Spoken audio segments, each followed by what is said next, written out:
아마 여러분들 어렸을 적에 읽었던 우리 이야기들 가운데 이솝 우화라고 하는 이야기들이 있을 것입니다. 이 이솝이라고 하는 사람이 있었던 많은 스토리 가운데 이런 이야기가 있습니다.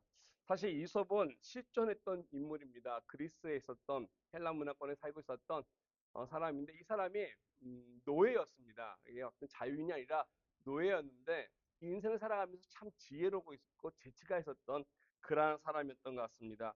한 번은 크리소스라고 하는 이 루디아의 왕이 정말 권력 많고 부도 많았던 왕인데 이 왕이 이 노예, 이 이솝에 대한 이야기를 들었습니다.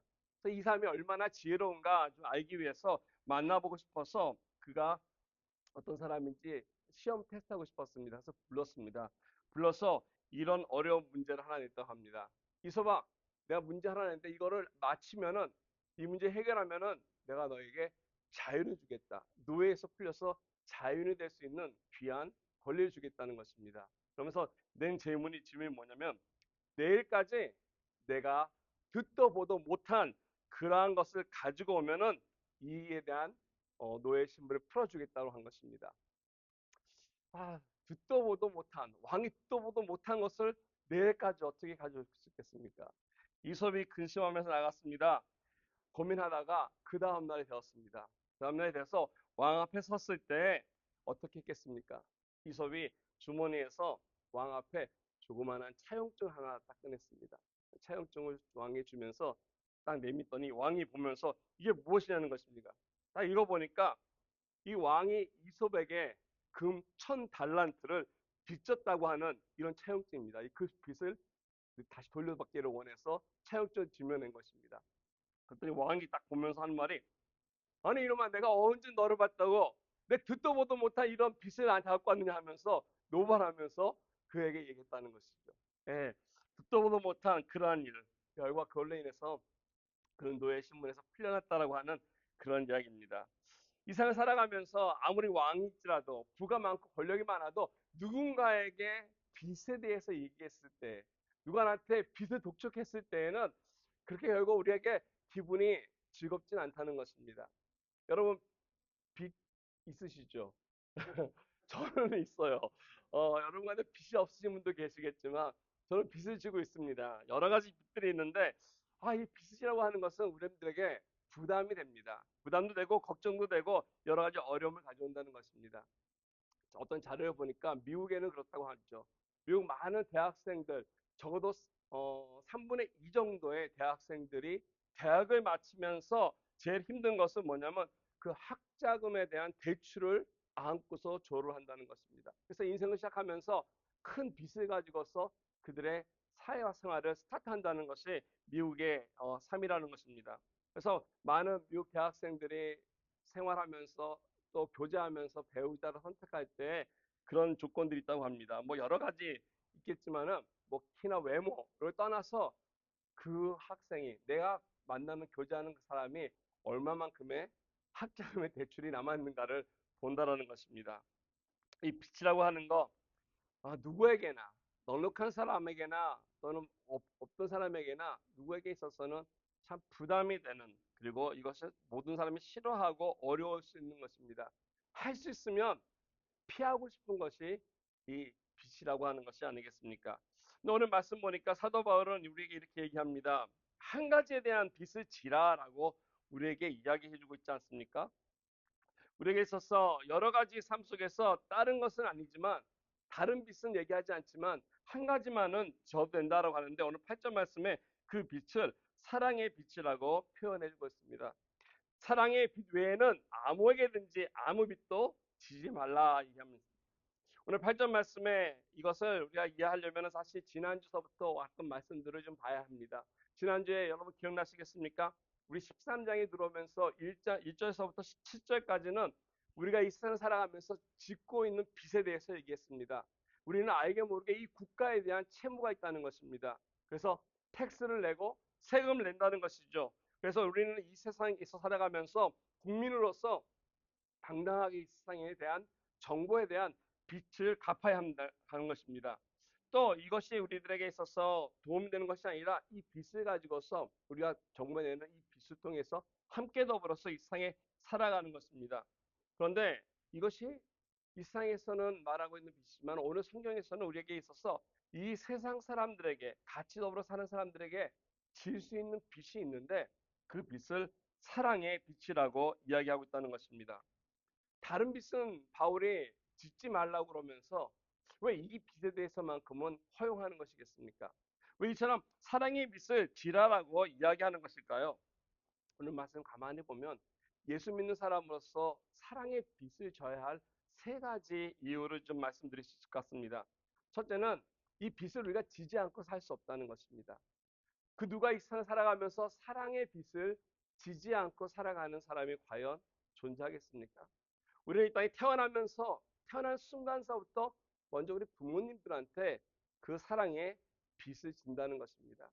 태어나면서부터 우리 부모님으로부터 귀한 사랑의 빛을 뿐 아니라 또 인생을 살아가면서 우리 주변의 많은 사람들로부터 도움을 받으며 살아가기 때문에 우리는 관계 속에서 이 사랑의 빛을 질 수밖에 없는 그러한 존재입니다. 두 번째로 이 빛을 지라고 하신 말씀은 이 사랑의 빛이라고 하는 것은 갚아도 이 끝이 없다는 것입니다. 이 사랑의 빛을 누가 마지막 내 파이널에 딱 가서 페이오프 내가 다 끝났다라고 할 수 있는 사람이 과연 누가 있겠습니까? 아무리 갚고 또 갚아도 이 빛을 우리가 갚을 수 없습니다. 그래서 제가 곰곰이 생각해 봤습니다. 우리 주변에 사랑의 빛을 내가 이렇게 비추고 있는 사람이 누구인가? 네, 너무 많더라고요. 너무 많은데 우리 늘 저번에 말씀드렸듯이 우리 사랑하는 장로님과 권사님 제가 처음에 LA 왔을 때 LA가 로스앤젤레스 천사의 도시 아니겠습니까? 이 천사의 도시 왔을 때 하나님 이 천사의 도시에서 천사를 만나게 해주십시오 했는데 정말 만난 천사들이에요. 장로님 권사님. 저분들한테 지금까지 살아오면서 정말로 많은 사랑의 빛을 제가 지고 있습니다. 사랑의 빛을 지고 그 졌기 때문에 또 열심히 갚는데도 다 갚을 수가 없더라고요. 그것뿐이겠습니까? 또 같은 우리 GT 동기로 우리 이수건 성를 만나게 되지 않았습니까? 우리 이수건 사님 또 우리 제니버 사님도 같은 GT 동기를 만나서 교제하고 은혜 나누면서 생활해 오면서 지금 자꾸 빚을 져요 저희가 사랑의 빚을 자꾸 짓고 있어요. 이걸 갚으려면 정말 힘들어요. 힘든데도 즐거워요. 너무나 우리는 살아가면서 우리 주변에 있는 많은 사람들에게 아무리 많은 이 빚을 갚고자 해도 다 갚을 수 없는데 우리가 하나님에 대해서 어떻습니까? 하나님을 생각한다면 우리가 하나님께 진 사랑의 빚은 어마어마하다는 것입니다. 우리가 눈에 보이는 사람들에게 또 상황 속에서 우리가 갚을 수 있는 대로 힘을 쓰지만 우리 하나님은 눈에 보이지 않다 보니까 받은 사랑은 많은데 그 하나님에 대한 사랑을 우리가 갚는다라고 하는 이 생각은 그 인식은 우리가 자꾸 잃어버린다는 것입니다. 초대교회에 그 알렉산드리아에 사역했던 교부 중에 한 사람이었던 오리켄이라고 하는 교부는 이렇게 얘기했습니다. 사랑은 우리가 매일 갚아야 할 것이다. 그러나 영원히 갚을 수 없는 빛이다라는 명언을 남겼습니다. 그렇습니다. 여러분 생각해 보십시오. 여러분에게 사랑을 베풀어 주시고 또 여러분 지금까지 생활해 오시면서 사랑의 빛을 짓고 있는 그분들에게 아마 많은 것을 갚으려고 노력했을 것입니다. 그럼에도 불구하고 갚아도 남아있는 빛이 있다면 그게 바로 사랑의 빛일 것입니다. 평생을 갚아도 다 갚지 못할 것입니다. 이와 같은 사랑의 빛을 우리는 어차피 지고 할 수밖에 없기 때문에 바울은 그리스도인들은 사랑의 빛을 지라고 했습니다. 세 번째 이유가 있는데 그것은 뭐냐면 이 사랑의 빛을 지면서 부정적인 것이 아니라 오히려 이 사랑의 빛이 우리의 삶을 더 아름답게 만든다는 것입니다. 우리의 삶을 아름답게 만드는 동기가 있기 때문에 사도 바울은 예수 믿는 사람들은 이 사랑의 빛을 많이 지라라고 권면하는 것입니다. 다른 빛, 어떤 물질적인 것의 다른 빛은 우리에게 부담을 안겨줍니다. 불편하게 하기도 하고요. 관계를 어렵게 만들기도 합니다. 상처 주기도 합니다. 그런데 이 사랑의 빛이라고 하는 것은 지면 질수록 또 그것을 갚으면 갚을수록 그 관계가 더욱더 아름답게 되며 그 삶 속에서 풍성한 열매들이 맺힌다고 하는 사실을 우리 바울은 우리에게 말씀해 주고 있습니다. 그래서 우리가 이 땅에 태어난 순간서부터 다른 빛이 아니라 사랑의 빛을 가지고 태어나서 세상을 살아가는 가운데 이 사랑의 빛을 우리가 조금씩 갚아나가면서 또 베풀면서 우리의 삶의 풍성함을 열 수 있도록 사도 바울이 우리에게 권면한 것입니다. 왜 그렇겠습니까? 아마 그는 자기의 삶을 돌아봤을 것입니다. 로마에 있는 교인들에게 이 말씀 전하면서 이 세상에서 그리스도인들이 살아가는 삶의 모습 속에 이 사랑의 빛을 어떻게 갚을 것인가 자기 삶을 돌아봤더니 본인이 그렇다는 것입니다. 여러분 아신 대로 그는 예수님을 만나는 그 순간서부터 죽는 순간까지 복음만을 위해서 달려갔던 사람입니다. 이 복음을 전하는 모든 과정 속에서 얼마나 많은 어려움을 겪었습니까? 죽을 고비를 넘기고 힘들었습니다. 그럼에도 불구하고 그것을 그만두지 아니하고 그 일을 계속해서 한 이유가 있다면은 아마 하나님께서 그를 사랑하신 예수를 만나서 구원받게 된 기쁜 복음의 소식을 먼저 경험한 바울이 그 사랑의 빛을 갚기 위해서 최선을 다했던 삶의 모습이 아니었겠습니까? 그의 수고와 헌신으로 인해서 그의 사랑의 빛을 하나님께 갚는 그 행위로 말미암아 소아시아와 또 유럽의 많은 곳에 복음을 통해 많은 교회들을 세우게 되었고 복음을 증거했던 것이 아니겠습니까? 그가 열심히 달려갔던 것, 누가 그를 알아봐주고 박수쳐주고 인정해주고 이것이 아니었다는 것입니다.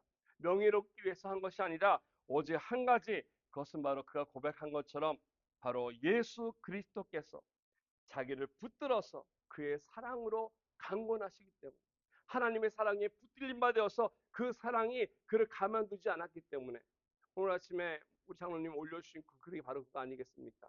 예수의 사랑이 우리를 강권하는 그 강권에 우리가 함께 가야 한다는 것입니다. 나의 의지가 아니라 하나님이 나를 불러주실 때 그 사랑의 빛을 갚아나가는 그 삶이 저 여러분 삶 속에 이루어져야 한다는 것입니다. 그래서 일평생 이것을 갚기 위해서 그는 달려갔고 살아갔다는 것입니다. 그렇다면 저와 여러분들은 어떤 삶으로서 이 빛을 오늘 갚으면서 아름다운 삶으로 살아가겠습니까?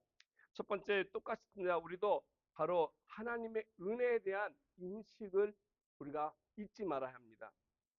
내가 은혜 받은 자가 나는 하나님 앞에 은혜가 있다. 나에게 하나님께서 이 세상 살아갔을 때 그냥 사는 것이 아니라 하나님의 은혜로 살아간다는 것을 내가 깨달을 때만이 그리고 이것을 잊지 않을 때만이 내가 이 빚을 갚아야 한다라는 이러한 마음을 갖게 된다는 것입니다.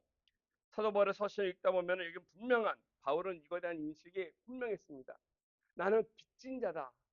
나는 이 세상에서 많은 것을 누리는 것이 아니라 하나님의 은혜에 빚진다라는 것을 그는 분명히 알고 있었습니다. 그리고 이것을 잊지 않고 갚으려고 최선을 다했다는 것입니다. 그래서 심지어 로마서 우리가 기억할 때 1장에 보면은 1장 14절 말씀에 그렇게 얘기하지 않습니까? 나는 헬라인에게 유대인에게 지혜 있는 자나 없는 자에게 모든 이들에게 나는 빚진 자다라고 얘기했다는 것이죠. 언제 그가 헬라 사람들에게 빚으셨습니까? 유대인들에게 무슨 빚이었습니까? 그럼에도 불구하고 그가 여기서 말하는 빚은 분명히 그가 하나님으로부터 받은 그 사랑의 빚을 그들에게 갚기 위해서 나갔다는 것입니다. 그의 인생을 살아보면서 자기는 이 은혜를 얼마나 갚을 수 없는 부끄럽고 부족한 존재라는 것을 잘 알고 있었습니다. 내가 능력이 많아서 바울이 모든 지혜가 많아서 배운 학식이 있고 돈이 많기 때문에 그 사랑의 빚을 갚으려고 나간 것이 아니라 그의 고백에 보면은 오히려 그는 이렇게 얘기합니다.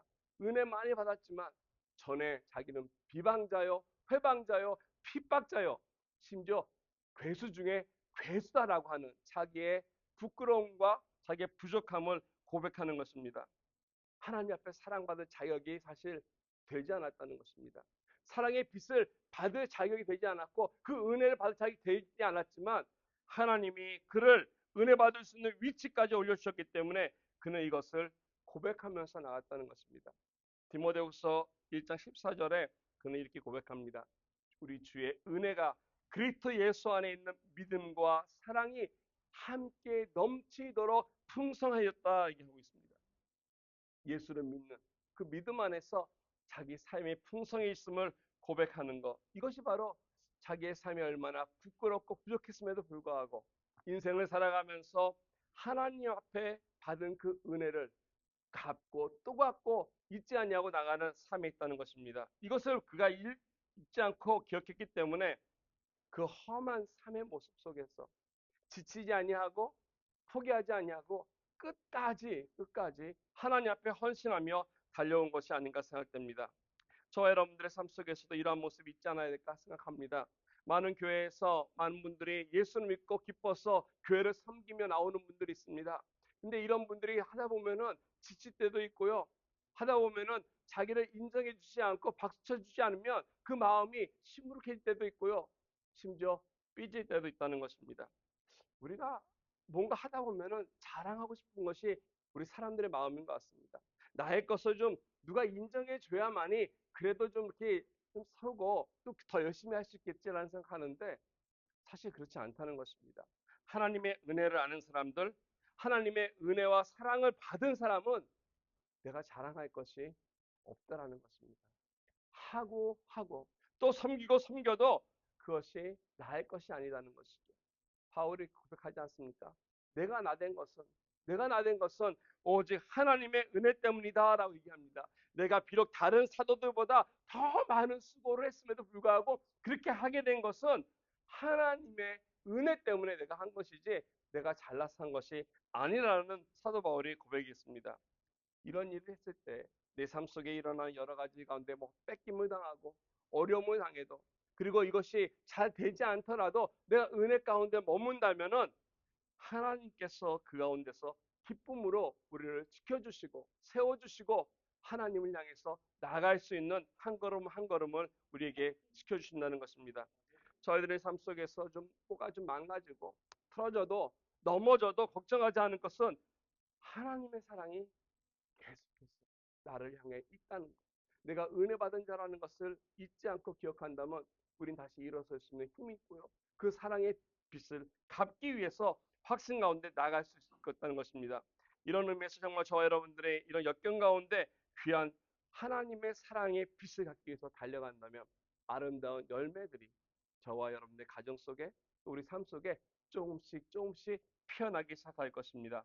두 번째, 우리가 이 세상에서 이처럼 세상의 빛을 갖기 위해서 이 은혜만을 있는 것이 아니라 또 한 가지 필요한데 실천입니다.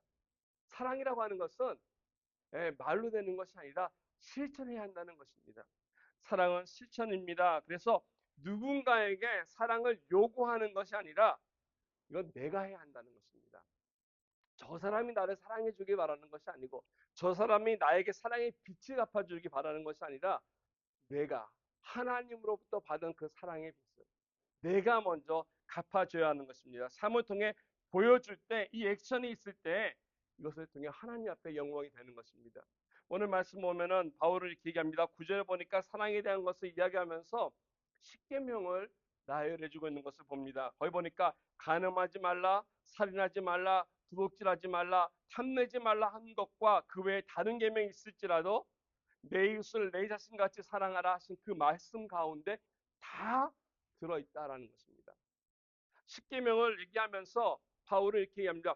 구약 말씀, 구약에 있는 율법을 더 이상 지키면 안 된다, 지킬 것이 아니다 라면서 리젝하는 것이 아니라 그것이 아니라 구약에 쓰여진 이 귀한 말씀들을 우리는 예수 그리스도 안에서 사랑으로 완성해야 할 것임을 가르쳐 주고 있다는 것입니다.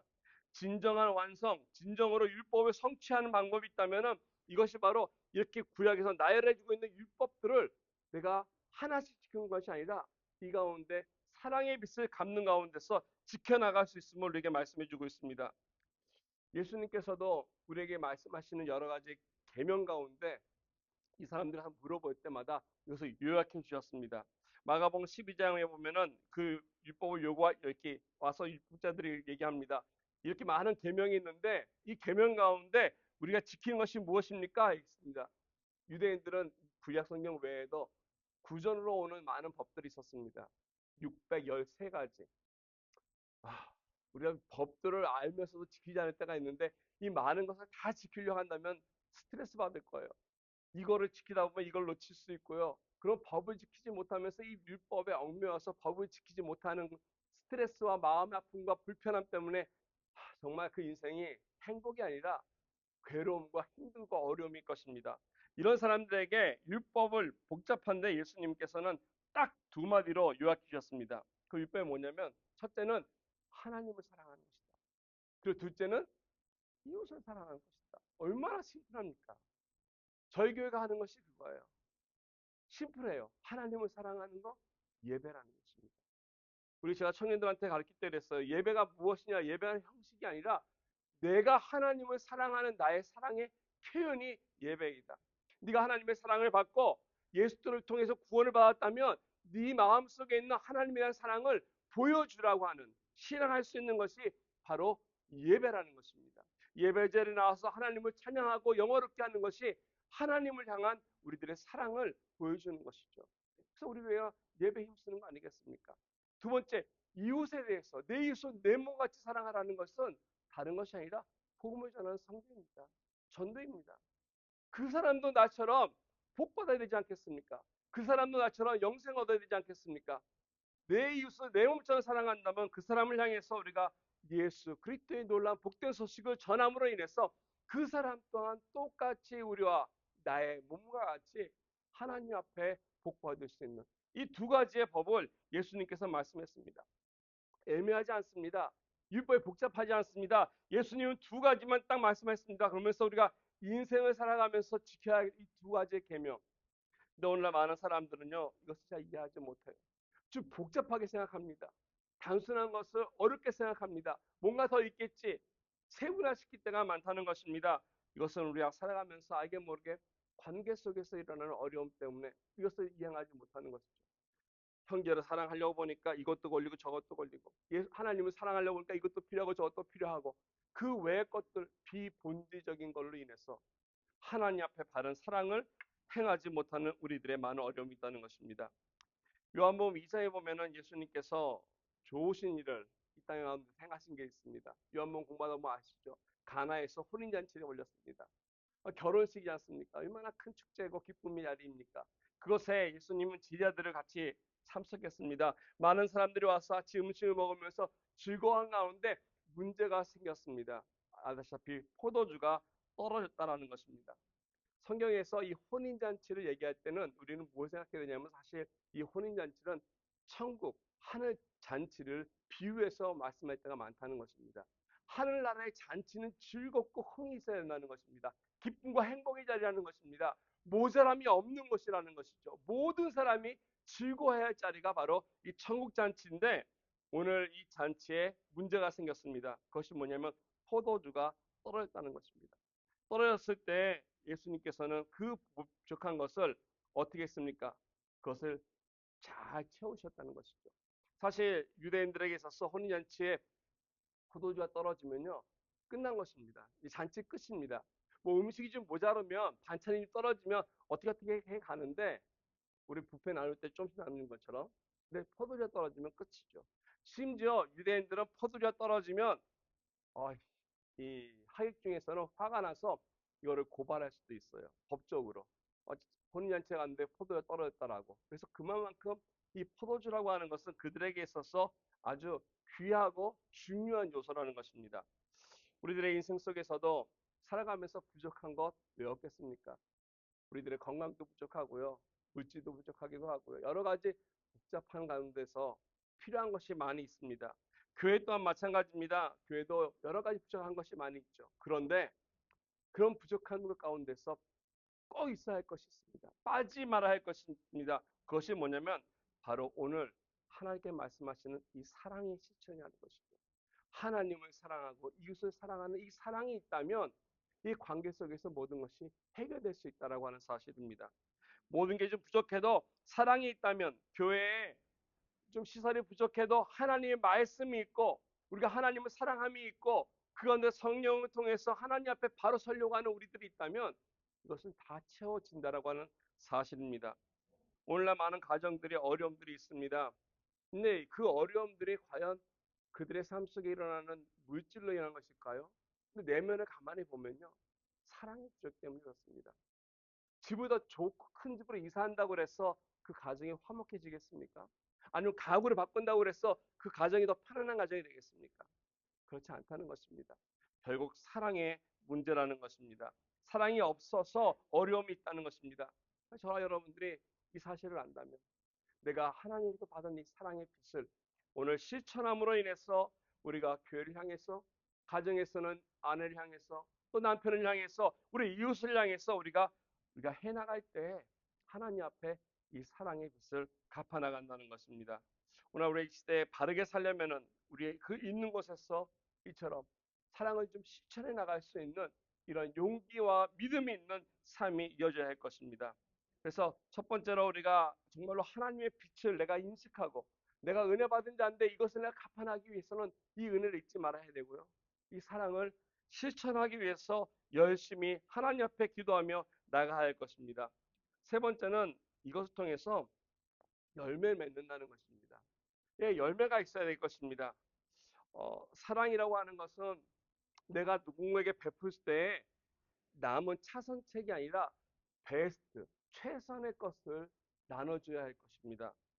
오늘 10절 말씀은 이렇게 얘기하고 있습니다. 10절 보니까 바울은 사랑은 이웃에게 악을 행하지 아니하나니 그러므로 사랑은 율법의 완성이다라고 바울은 말씀합니다. 이웃에게 악을 행하지 않는다라고 하는 뜻은요, 이웃에게 악한 것을 어떤 해를 입히지 않는다 그런 말입니다. 누구에게 고통을 주거나 아픔을 주거나 상처를 주거나 어려움을 주지 않는다라는 말이 이 뜻입니다.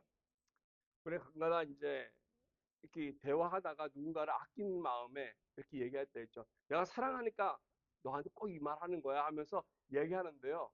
사랑하니까 얘기한 그 말이 그 사람에게 꽉 꽂혀서 상처가 되고 아픔일 때가 있어요.